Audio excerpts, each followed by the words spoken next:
Aujourd'hui, vidéo un peu particulière car la première vidéo que nous allons présenter c'était sur Kite et il y a son petit frère ou plutôt son grand frère qui vient de sortir cette semaine. Alors, les grandes différences avec Kite, c'est qu'il y aura un peu plus de matériel, mais surtout il sera un peu plus expert car il y aura des difficultés et surtout des objectifs avec des petits scénarios à mettre en place au début de la partie. On conserve donc toujours le même tour de jeu, je joue une carte, je retourne les deux sabliers de la même couleur.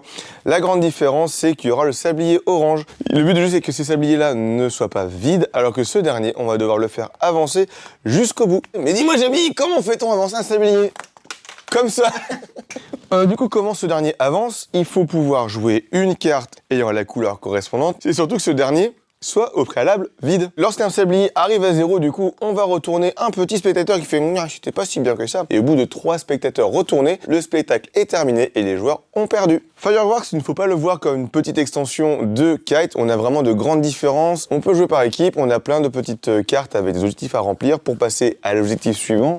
Et il va falloir au moins, au minimum, colorer une de ces étoiles. Bien sûr, si vous êtes un peu toqué et que vous avez bien platiné les jeux vidéo ou autre chose, vous allez forcément passer beaucoup de temps sur ce jeu-là. Un grand merci à Matago pour l'envoi de la boîte. Amusez-vous bien.